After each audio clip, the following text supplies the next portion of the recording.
Hello. I'm too damn tired. I even fucked up that transition.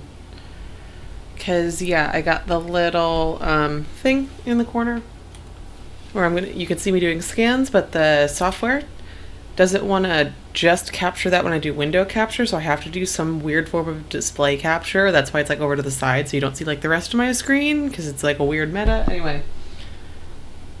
I'm very tired. Hi, Jen. It was great meeting you. Yes, I met Jen at Triangle. It is fun.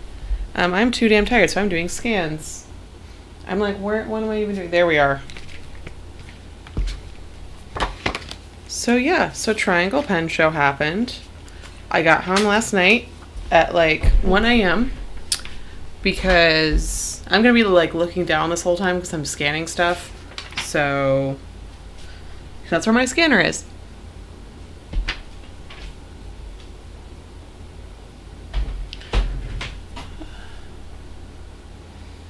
Oh, no problem. I love chatting with people at pen shows. Sometimes it can get awkward, but that's just because I'm an introvert and sometimes run out of things to say. So I generally love doing that. Yeah, and so we're doing scans of, some people saw, you guys have seen the Anderillium inks as I've worked with them, and so what I'm doing is the scans that I should have done last week. But I didn't because I ran out of time. But yeah, it was a good pen show. Drove up there. It takes me about 6 hours to drive there, so I drive there. When I originally asked for time off of work, I was like, I'm going to drive up there on Thursday and drive back on Sunday. And then I remembered that's what I did for San Francisco last year. And like I didn't actually enjoy the extra downtime. Like, I was like, I would have just rather have been home and in my bed. So what I did was instead I got up really early on Friday because I wanted to get ahead of traffic in Atlanta. And so I got there around... Hi, Raoul. Yeah, I've gotten the Carvana ads. But yeah, I left around 6 a.m. on Friday morning. And so I did hit some traffic, but it was like traffic in like the middle of South Carolina is when I hit like the morning rush hour traffic. So it wasn't really rush hour traffic. It was like, oh, we slowed down a little bit. It wasn't that bad. So it was worth it getting up at 6 a.m. because otherwise it would have taken like another 2 hours to get there. And then that was cool. I basically drove straight to the hotel and the pen show. And yeah, Triangle, I knew Triangle was small.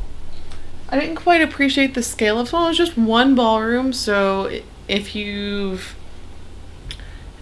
ever been, like, it was kind of like the one big ballroom in Atlanta. A little bit bigger than that. Like, if you put the two Atlanta ballrooms together, that would be about the size of Triangle. Yeah. And it was real chill, which is what I appreciated. So South Carolina was an issue for me, mainly because pretty much the entire stretch of 85 in South Carolina was under some sort of construction. And yeah, so that was, like, at some point there's some detours, like, through, like, downtown areas, and it was fine.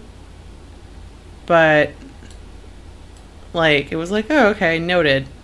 The good thing about South Carolina is it has super cheap gas. Okay, so is Colorado smaller than Triangle then? Because I've not been to Colorado. The shows I've been to Baltimore. I've been to Atlanta, obviously, because I live here. And then Baltimore and San Francisco. San Francisco was large. Baltimore was larger than Atlanta, but only a touch larger, and it probably felt larger just because it was in a properly sized hotel. The Atlanta show has outgrown the Atlanta hotel for like the past 3 years, but the people don't want to move. Yeah, no, I haven't been to it, so I would trust someone who'd been, like, I believe you, But yeah, so it was a couple table, like, yeah, one ballroom. Like, there was some hallway stuff, but that was mainly registration. What was really nice is they did have a lot of, like, interesting seminars that I really enjoyed. I only ended up going to one. I signed up for two. But I went to, on Friday, I went to Ron Zorn's, like, basics, how to repair a Schaefer plunger filler, so a Schaefer vac filler, which I vaguely knew how to do because of watching Val Thoreau doing his live streams of Schaefer repairs, but it was like, okay, this is the construction, this is how it works. I had meant to go to the one on Saturday, which was for Schaefer's, was all about Schaefer snorkels, but I forgot about it. And I realized, like, I had put it in my phone for my phone to beep at me, but I didn't hear it because it was in the pen show floor and it was loud. And then I looked down at my phone like 2 hours after it happened, and I was like, oh, well, that thing I was going to go to happened 2 hours ago, so, well, it happens. But yeah, that was super informative. And the show itself, I didn't actually buy anything at the show itself because last week I got hit with some major car repair bills, which basically blew through my entire budget. Sorry, I'm like leaning down to hold the scanner or the notebook for the scanner because otherwise it gets like a weird like shadow lump because the hippos are so huge. Actually, you know what I can do? I can angle that down a little bit. And yeah, so it was like, it was one big ballroom, so there was the tables around the perimeter and then like 2 columns of tables in the middle. Yeah, and it was real chill. It was like super, like it wasn't crazy, which was like, it felt more like Baltimore did last year, because Atlanta has become this like, acquired this weird vibe where it's become like Pen Addict convention. So it feels very high pace and like people are like, oh, I'm meeting all these pen celebrities.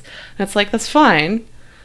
But that's not necessarily the vibe I want out of a pen show. And then San Francisco was just giant on a pen show scale. And I was just really tired going to that show. So I was just more zombie for that one.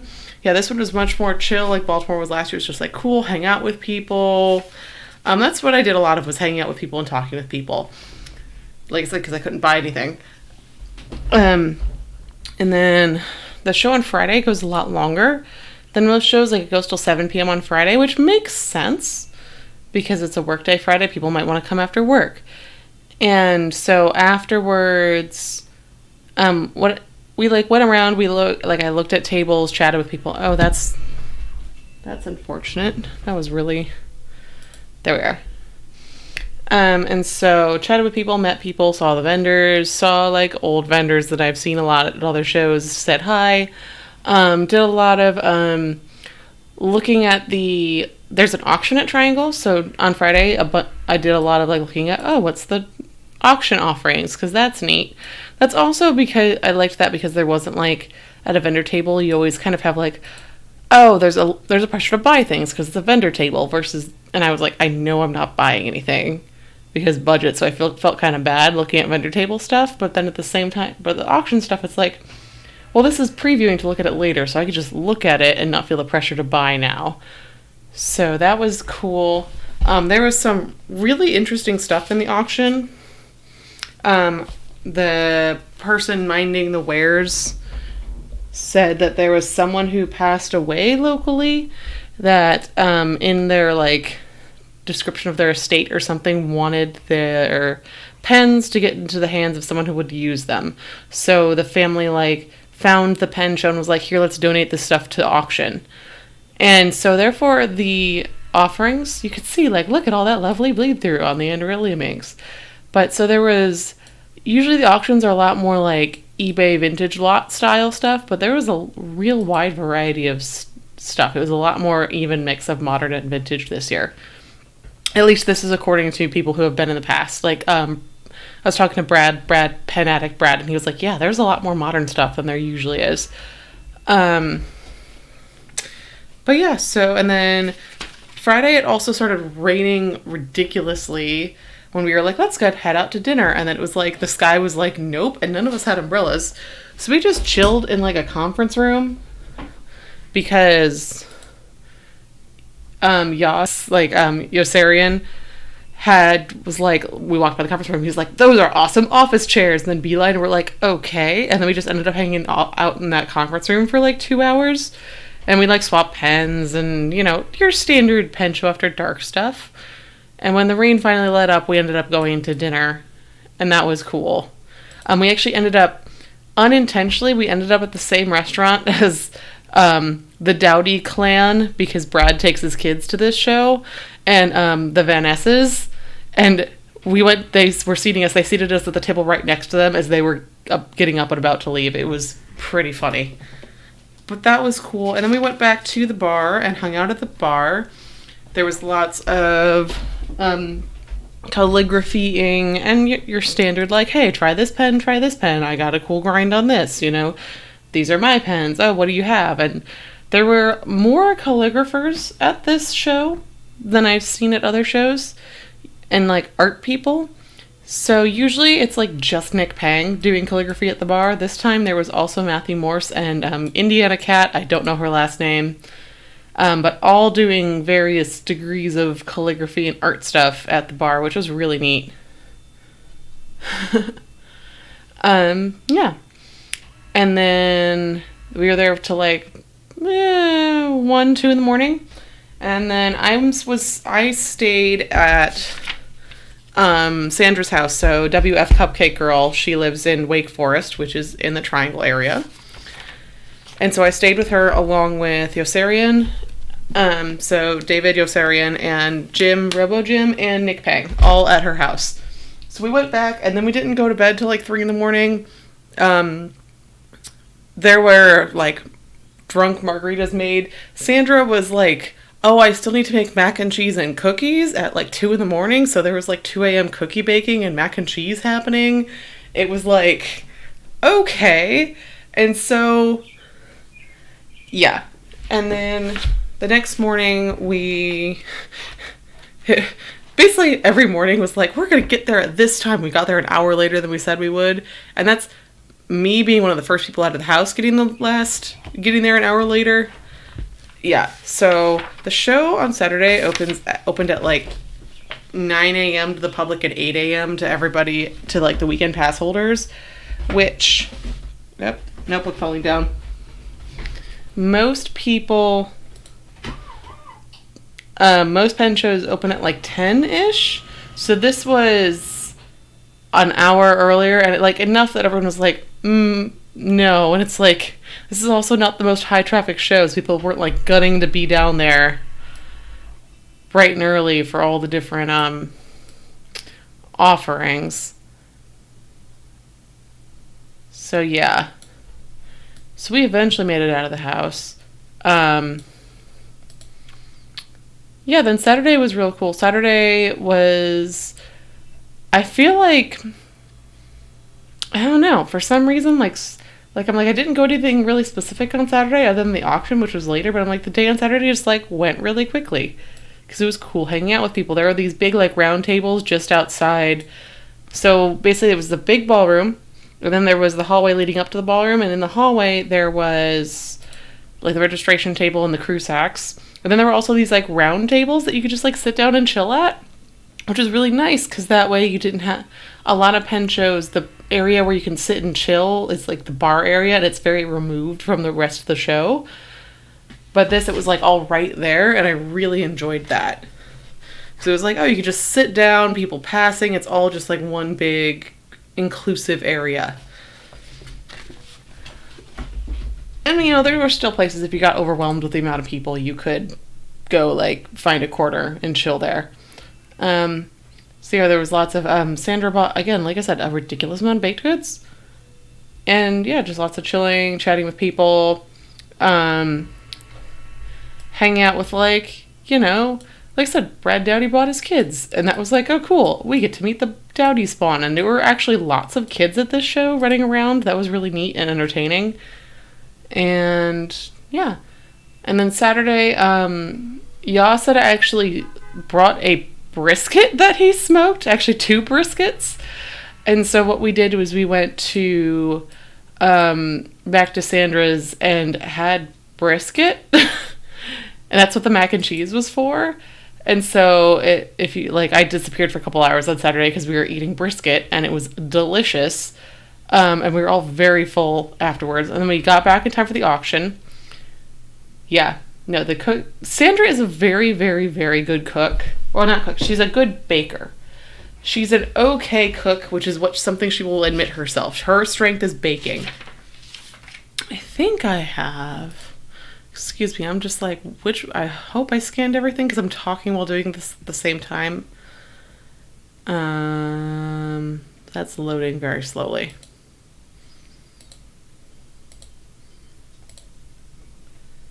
Okay, my computer is just annoyed with me. Oh, there, okay. Oh boy, that scanned really poorly. Excuse me while I go check the scans to make sure that everything looks okay, because that was not great.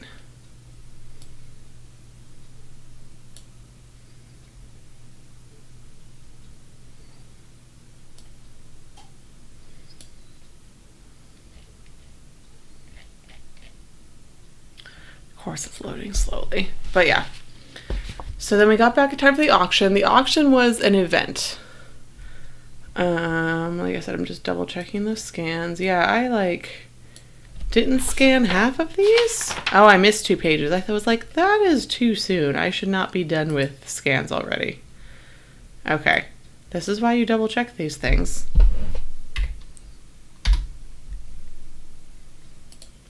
Okay. Yeah.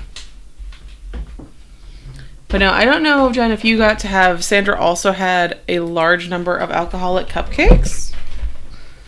And regular cupcakes.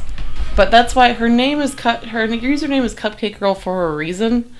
Yeah, she is known for bringing all sorts of baked goods to pen shows, including ones she flies to, which is really impressive. It's a lot of work on her part, because clearly, like I said, she was like, she ran out of time. I had to make more cookies like Friday night of the show. And it's like, okay. But yeah, so we got back to the auction. Apparently the auction was super packed. Like, they had, more than, they had to put in a bunch of overflow seating, which was great. And then but it also meant the dollar amounts of this auction, according to people who have been before, because clearly this was my first year, were really high. The prices were much higher than normal, which is great for the people selling. Weren't able to get as good of a deals, but like I said, there's also much more of a diversity of stuff at the auction this year. There's a bit of a snafu. Because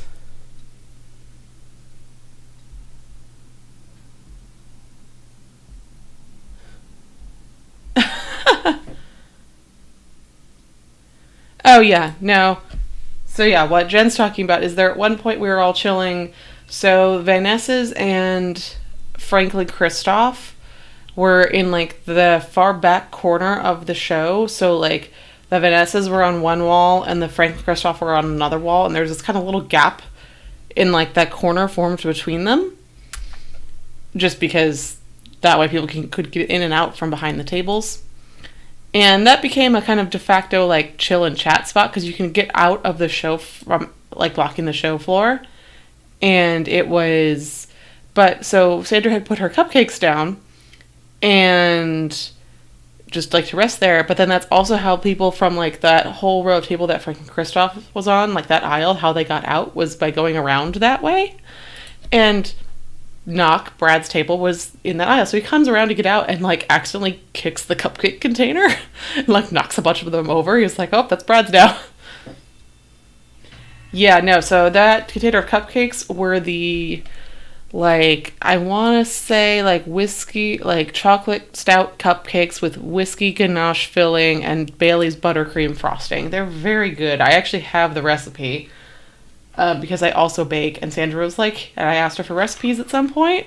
Sandra was like, here's all my recipes. And I was like, cool, thank you, Sandra. I've taken them to actually a bachelor party, and they were very, very well received. They were like, oh, these are very alcoholic. And I'm like, yes, they are. Okay, I'm checking the scans. Okay, the scans are much better now. Cool. Now we have the shitty paper ones. But yeah, so like I said, the auction was very crowded this year. Lots of bidding. There were some people that seemed to bid up goods just because they could. Yeah, no, the cupcakes are amazing. If you go to, Jen, you said you're local. Sandra also is local and will bring baked goods to Pen Club meetings. So just request that she brings them sometime. She's usually very amenable to that. But yeah, but it also, so the snafu with the auction is, so there's the guy that recently took over leadership, like bought like the Michigan Pen Show or something. He is also running the auction at the St. Louis Pen Show, but he's never actually done auctioneering before. And so the Triangle Pen Show people were like, cool, we'll give you a chance to auction. That's like, we'll give you a chance to practice under guidance of the people who've done it for a long time. He was not good at it because he's new at it. He was slow and didn't read things properly, and it was confusing trying to get stuff down. Yeah, and so that caused it to run long. Also, there was a snafu with like a proxy bidder that had like submitted bids on items ahead of time, and that lot came up while the new guy was doing it. He didn't realize there was a proxy bidder, so there was like something sold for under what they should have, like according to the proxy bidder, and it was interesting. And also, like I said, there was a lot of bidding, and so a lot of bidding means that each item takes longer. And so I guess normally the auction's like an hour or so. It went for 2 hours. Everyone was real done by the end of it. Like, real done. But people got good deals. Like, apparently a lot of the stuff that the person who passed away, like, their stuff, like, had a lot of custom grinds on it and stuff. Because I know Nadav bought an Pilot 823 that had a medium nib. And he was like, okay, that's fine, I'll probably get it ground. But then he went to go test it and was like, this isn't a medium. This is like an italic. Someone, like, this was ground. Like, a lot of the more modern stuff had grinds on it. Which was like, oh, surprise bonus. Yeah, which I know made Nadav very happy. Because Nadav, poor thing, switched backpacks at the last minute before leaving home. Nadav lives in New York City and was like, visiting the pen show on a way, like, as part of a, like, preview to a conference. And he switched backpacks at the last minute, and his pen cases did not make it into the new backpack. So he left all his pens at home. Which, that's sad for a pen show, but it's like, okay, everyone has a pen. But like I said, this was a preview for him for a conference. He's gonna be at a conference all week now and didn't have any pens, which is like not great. So he was like, okay, well, I'm at a pen show. Guess I'm buying a pen for the conference and some ink. And so he got that 823 and he was pleasantly surprised because he normally likes really broad pens or broad nibs. And he was like, it's a medium, it'll do. I got a deal on it. But then he was like, oh, cool. It has a nice grind on it. Happy surprise.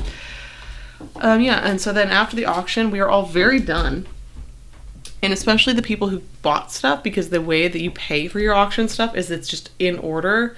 Like, you can't just, like, walk up there and be like, this is my bidder number, or, like, here's the money. Like, no, they do it in order from bidder number 1 to bidder number, the last bidder. And it's usually very slow. Like, it takes them a while to process everything. So I know Sandra said last year she was like number 30 something, and she didn't get to go pay for like an hour. So people like left and went and got beers and came back before paying.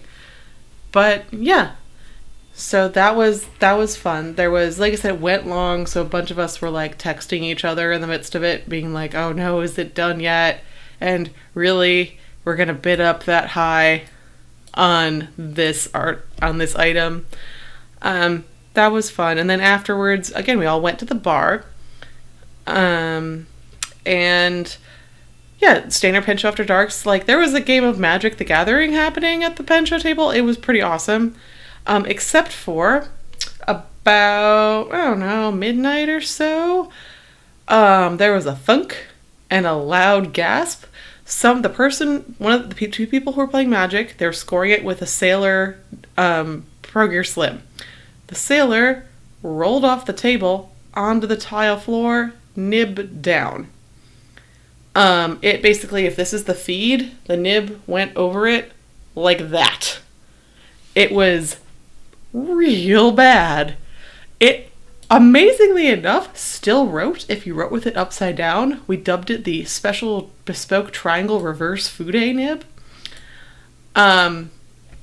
Because, of course, and also people were drunk, so it was like, and like I said, there were a lot of artist type people there, so they're like, let's do calligraphy with the bent, jacked up nib. And they did. Luckily, when that happened, it was literally the person sitting right next to the person whose nib catastrophically fell down was Mark Bacchus, aka nib wizard, nib necromancer, fixes all sorts of things. So you could actually go to Mark's Instagram, Nib Grinder, and see pictures of this nib I'm talking about. Because, like I said, he was sitting right there when it happened. And so he was able to, like, because it's Mark, he always has, like, his loop on him and stuff. And so he was like, oh no.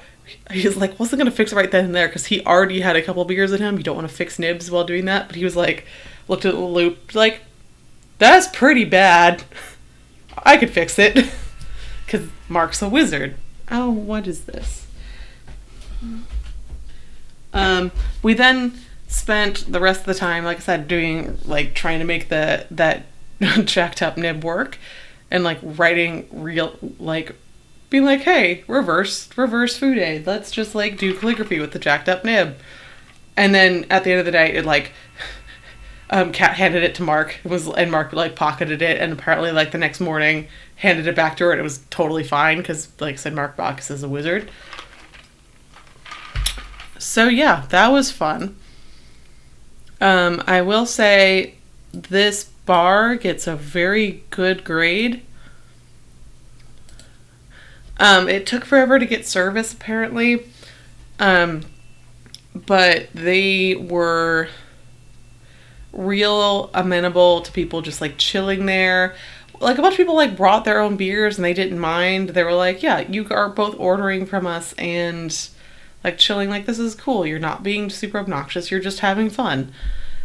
And it had good lighting, and it had a tile floor that demanded nib sacrifice, but it was a good hangout spot.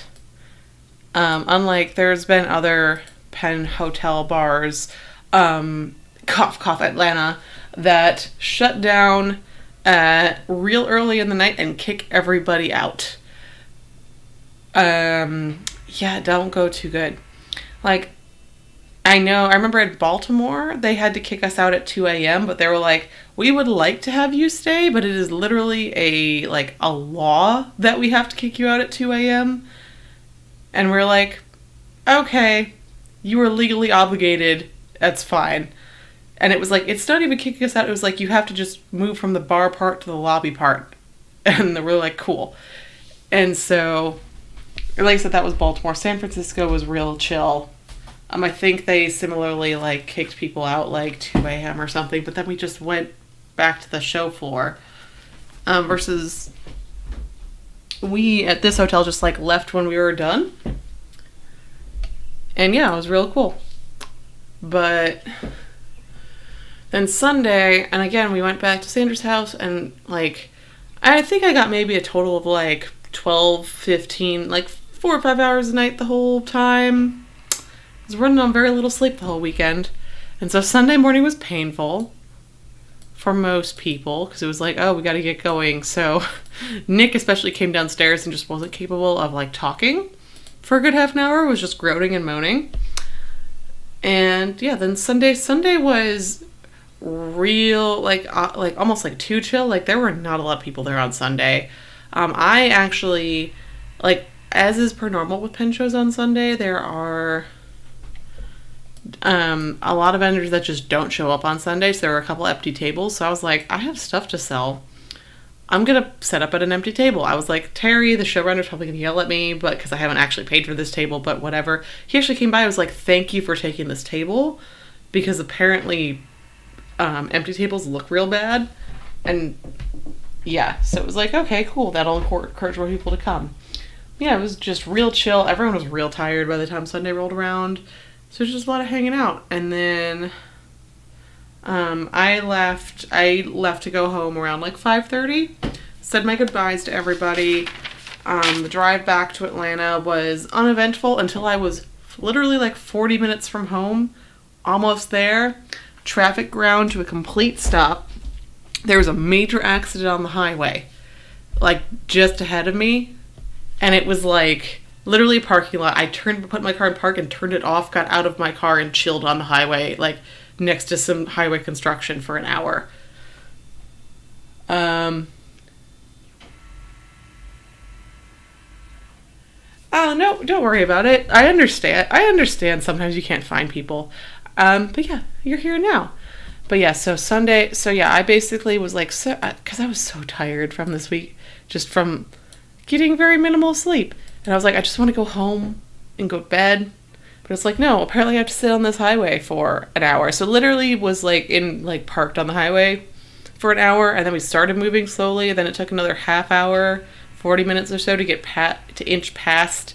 What they had to do was like actually open up part of so there was construction in the middle lanes of the highway. So we were like, it was like highway. So it was like it was like one direction, other direction in the middle was the construction part. They actually had to remove the concrete barriers and funnel us through the construction part in order to get around and get the traffic moving again.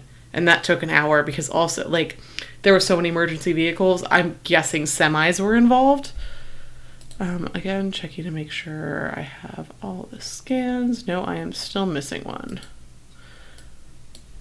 But yeah, so in theory, I was actually gonna get home in like 5.5 hours versus on Friday it took me about 6.5 hours to get there. And I was like, cool, I'm gonna make great time and it's only gonna take 5.5 hours because it's Sunday night. Nope, took 7 hours. 7.5 hours due to that unfortunate accident that happened. And yeah, so I got home 1 a.m. and basically like pretty much dropped my stuff right inside my front door, took a shower to get all the car gunk off me, and then went to bed because I was so tired. I'm just making sure everything. Flying squid blue. This should be colossal. Yes. Okay, cool. This is why I write everything labeled in my images, because I won't necessarily remember what is what. Learn that skill in doing science field labeling. But yeah. So that was fun. Yeah, the show attendance this year apparently was really weird. So it was super busy on Friday. Like people were commenting on how busy it was on Friday. And they were like, whoa, it's super packed. It is normally not this busy on Friday. People were like, maybe this means it'll be a really busy weekend. The showrunners did a whole lot of advertising. There's going to be a huge turnout. Saturday was really slow. Sunday was basically dead. It was pretty much only vendors. And like there were not really new people on Sunday. It was bad. Apparently like I heard people talking, like vendors talking, like they were losing money that weekend because it was just like their attendance was really poor Saturday and Sunday. I wonder if there was like an event or something. It seemed like a lot, maybe what was happening was people were like, oh, I'll go there on Friday, buy my stuff because I can't make it the rest of the weekend, but I don't know what was happening. Maybe someone has figured it out. I'm not sure, but it was unfortunately light traffic. Yeah, yeah, I've got a couple more of these. I don't even remember. There we are. I'm like, I don't even remember what inks I'm looking for in my coloring because I don't have them like totally set, ready to go. I'm just like grabbing papers and scanning them at this point. But yeah. So I'm hoping most vendors, like there were still lots of prototypes left Sunday afternoon for Franklin Christoph. That's normally not the case.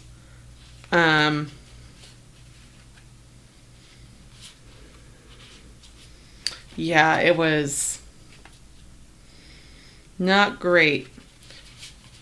But like at the same time, I really, really enjoyed, like I said, how chill it was.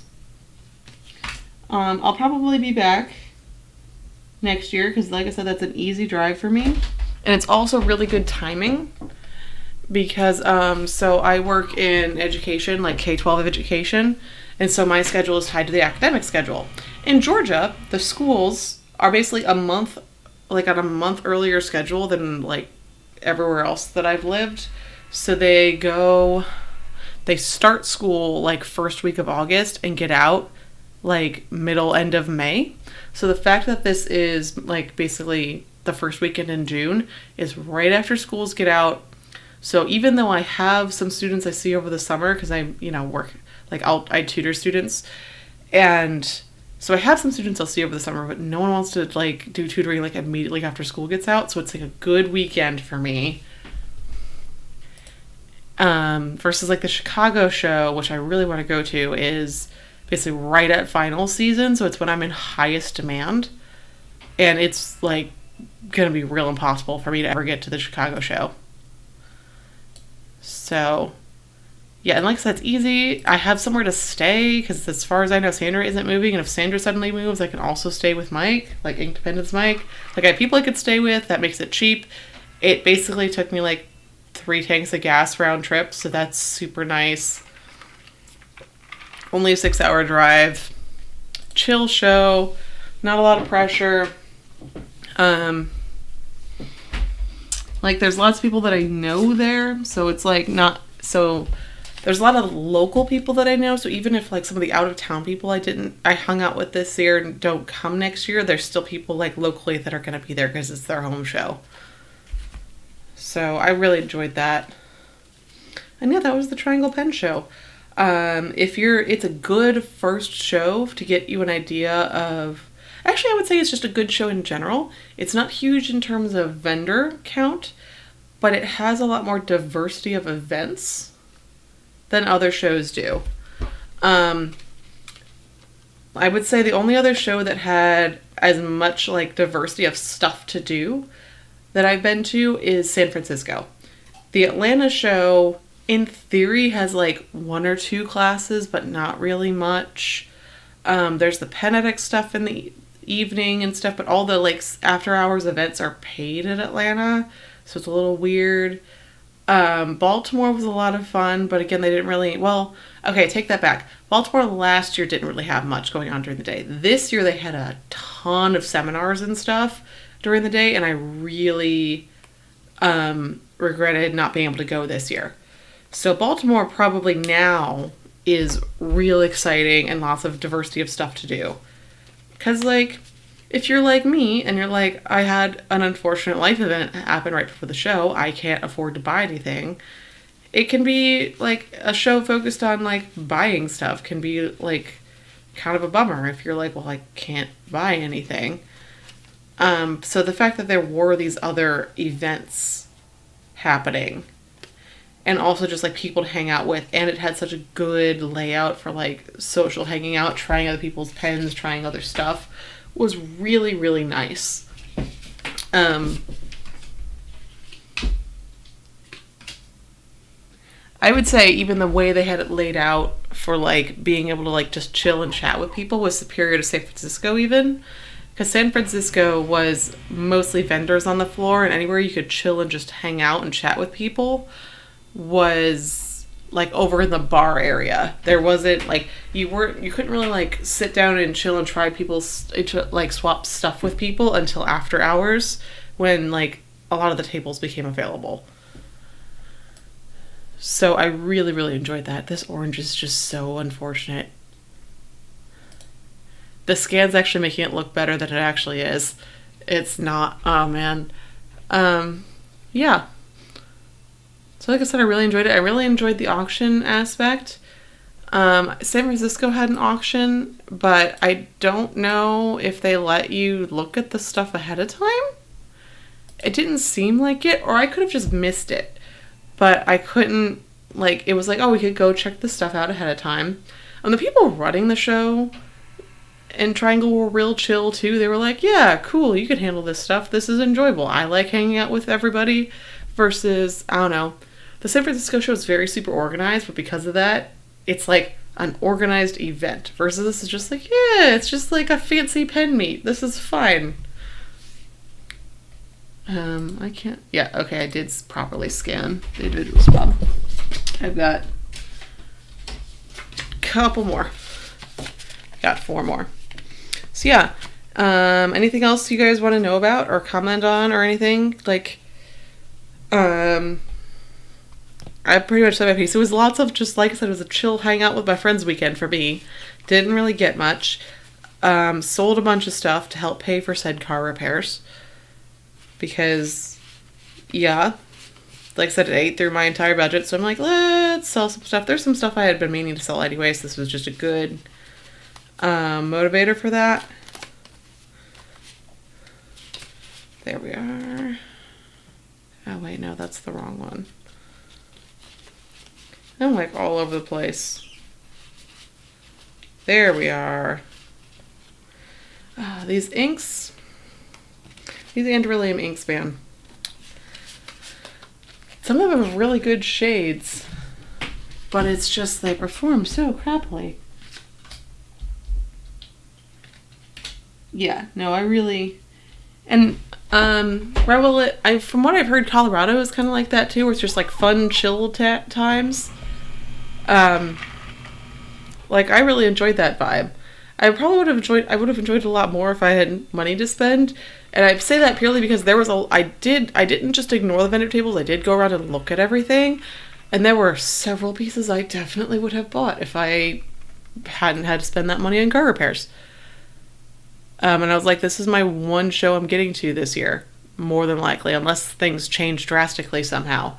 So I'm like, well, and I always enjoy to purchase my vintage pens in person because like it's really hard unless you like know a lot. It's hard to buy that stuff on the internet. Or if you have someone like I said, I'm clearly good friends with Nick Peng, who is a vintage vendor. And so like I can talk to him and tell him about my taste. He also because we're friends, he knows enough about like my taste in pens that he can recommend stuff to me. And be like, hey, look for this and this and this, or I have this in my collection, like you would probably like it. And so that's fine, but like just buying stuff on eBay, what I like most about vintage pens is there's so much. I prefer like the browsing and discovering like the little gems, little unusual weird things. Yeah, cool, I scanned everything. And so like I never go into pen shows with a shopping list for vintage pens. I might have a shopping list of I want to get some, like occasionally I have something, like occasionally I'll be like, was a while there was like, I want this specific flavor of Parker 45, which is actually the one that I use for my reviews. This one, because I wanted a 45 that had not the silver cap, but was full color. Of course, ironically, since then, I've bought ones with the silver cap, because I just ended up loving the pen. But, like, sometimes, or like, in my first couple pen shows, I was looking for going like, I want some sort of vintage flex nib. I don't really care what kind of flex, like what the brand or everything, just like something that feels flexy to me and that I enjoy writing with. And that's how I discovered and got hooked on Waterman Lady Patricians. So I would definitely recommend, if you don't know vintage, if you have access to a pen show, just go around that pen show, browse, and what catches your eye. mess with it a little bit, ask the vendor questions. They're usually more than happy to volunteer the information. They will often just, as you pick something up like vomit, start vomiting information on you.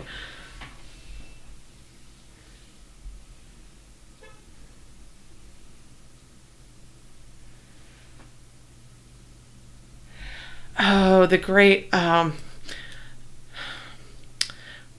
Colorado versus Dallas pen show thing is just, this is why people are like, oh, let's get a pen show here, there, everywhere, like closer. But the thing is, the Dallas Colorado show illustrates why this can't happen, is because there's not enough vendors. It's basically like this, mostly the same set of vendors that goes to each set of shows.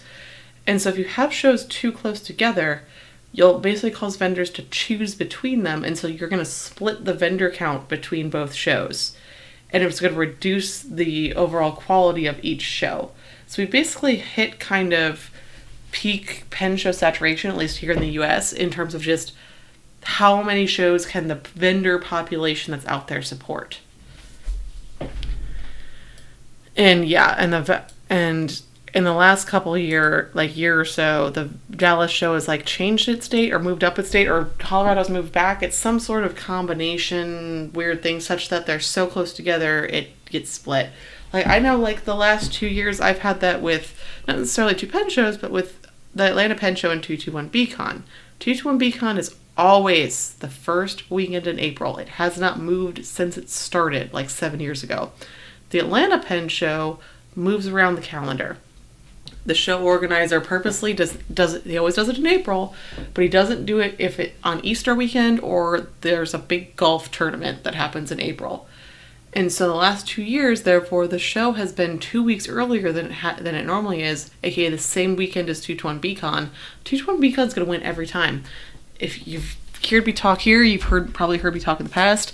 I'm not a huge fan of the Atlanta Pen Show. It is definitely my least favorite pen show of the ones I've been to, and unfortunately that also means it's also my local show. But nope, 221BCon's gonna win every time. So that happens sometimes where it's like you move around the calendar and it makes everybody lose. And like I know there was a lot less attendance this year at Atlanta, also because the weekend they picked that wasn't Easter or the Golf Masters was the Atlanta Spring Break. Also, people are realizing like there's a lot of hype about the Atlanta show because it's like the Pen Addict show, but then people go and they realize, oh hey, the hotel is crap, the layout is crap, the bar is crap, like everything about the hotel at the Atlanta show is crap. There's good people there, but there's only so much that can make up for things.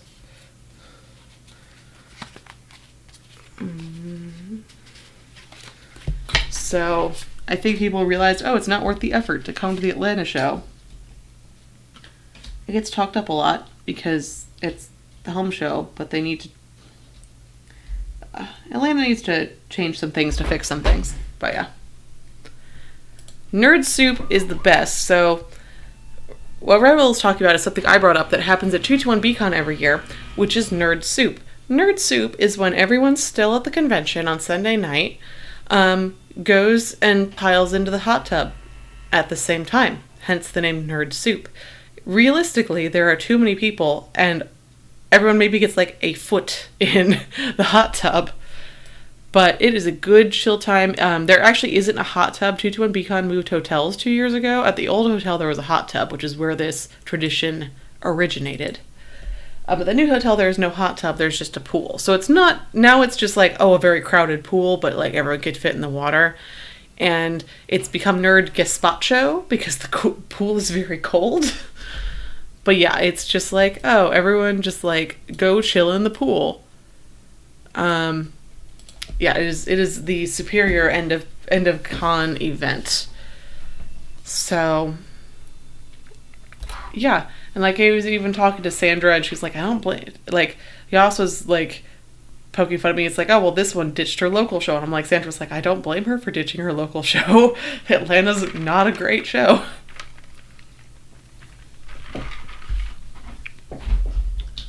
But yeah, but also if you don't have If you don't have access to a local show, there might be a local pen club that you can find. It's going to be a little hard to Google them because if you have experienced anything from a pen show, pen people are not the most technologically advanced. They might have a website. It might be a GeoCities page. And that's not sarcastic. It might literally be a GeoCities page. So you might be able to find information. Usually my experience there's not the breadth of stuff people have for sale at a pen show, obviously, because these are just local pen club members, but that'll give you a much better idea of like trying vintage pens in person. Sometimes people are selling stuff, but it gives you much better, it's that same pen show after dark feel where it's like, okay, we could just swap stuff. And it gives you an idea of your taste. Like I said, for vintage buying, I would try and make it to a show if you can. But I totally understand that is not feasible for a lot of people. Just because there's only so many shows in so many areas of the country. Like, you just might not be able to make it.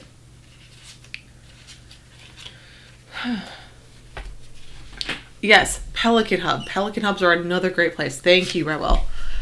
I always forget about Pelican Hubs. Pelican Hubs are another great chance. You might not get the density of like vintage pens, because that's what I'm more going for, like if you're new to vintage pen buying, but that's also a great way to try pens. I know I tend to bring vintage pens to Pelican Hubs because I like vintage pens. The Pelican Hubs tend to draw more modern pen people. But that's also still a great way to go try pens that you haven't tried before.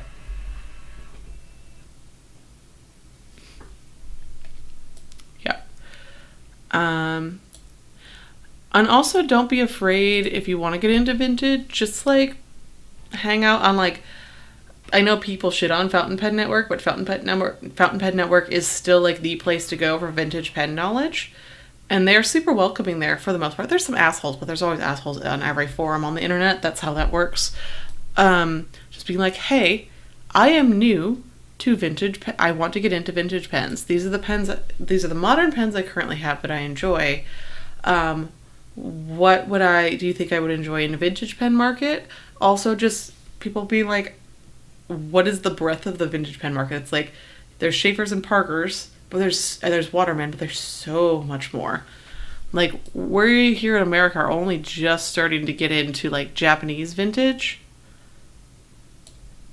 Like, it's just starting to become a thing. Like, I don't think I hardly saw any Japanese vintage even a couple of years ago at pen shows, and now it's starting to creep into vendors like stocks. Or maybe it was always in vintage vendors like stock. They just didn't bring it to a lot of shows because people didn't know about it. But yeah, people are always very willing to point in the right direction and spread the love of the hobby. And if they're not willing to, then they're an asshole and feel okay ignoring them. Like I said, there are assholes in every single hobby. Okay, so that I think is, I'm gonna go again, double check my, like you can see my good old list of stuff, just making sure I have everything. I should have 6 of each. So 1, 2, 3, 4, 5, 6, cool. Cause like I've been talking this whole time and I'm like, did I remember to actually do all the scans I should? You could see here, like some of these, it's like, is this the front or back of the sheet? Who knows? Because the bleed was so bad, because these inks are shit. Apparently the word on the fact that the inks are shit has gotten back to the guy who's making these inks. He's like, oh, I should probably tamp them down because I've gotten complaints about feathering. And it's just like, you should have done that in the first place. You should have like tested them to see how, like, if they worked. Anyway, I'm gonna continue finishing these as a public service to get the word out about, hey, maybe don't buy these inks because they don't work that well. But yeah, these are, don't avoid. Oh, they also had mold issues, if you didn't hear that word. Yeah, these inks are not great. But yeah, so thank you for joining me for a debrief. I wasn't sure if I was going to talk about a whole debrief, but yeah, I guess I did do a debrief while I talked about things.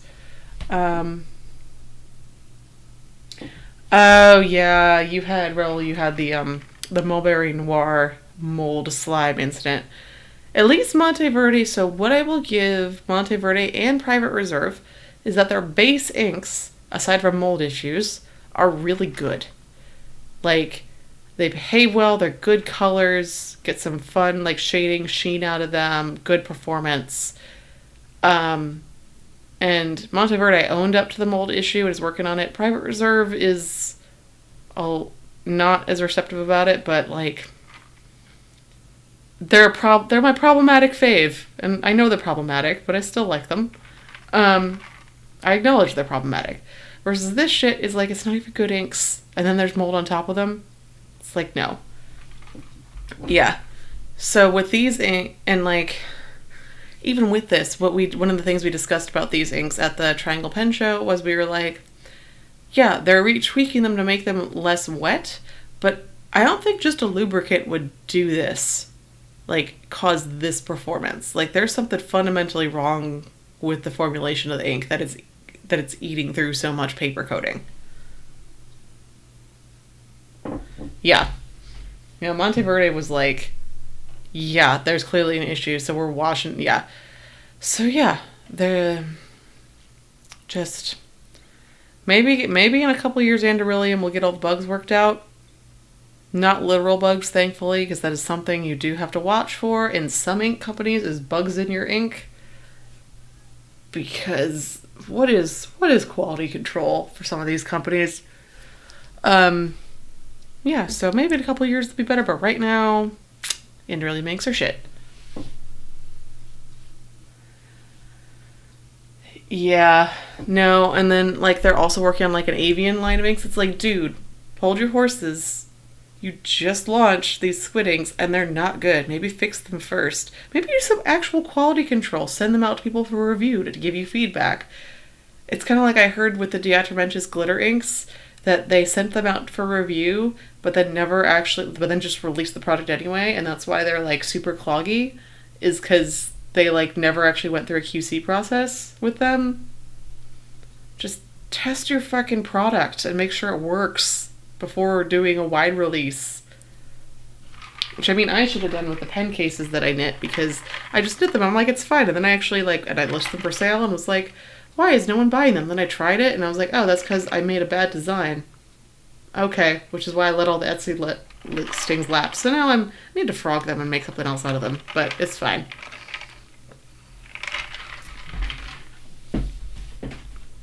But yeah, thank you for joining me. If you want to follow me on all sorts of other social medias, you go to my link tree, which has it all listed, or also in my, like, info description, like, underneath has all the places where you can find me. And yeah, I'll be back, like, later in the week for ink reviews at some point, because I do want something to do ink reviews just to get on the train of things. Just today I was like, there was no way I was going to be able to properly, like, write things after this weekend. Like I said, I got back late last night. I basically slept most of today, off and on, unpacked. Yeah. So yeah, I will see you later. Thank you for joining me. I'm probably also going to just go watch Good Omens on Amazon, because it's Good Omens. And I didn't have time to watch it over this weekend because I was at Pen Show. Anyway, see you later. Bye.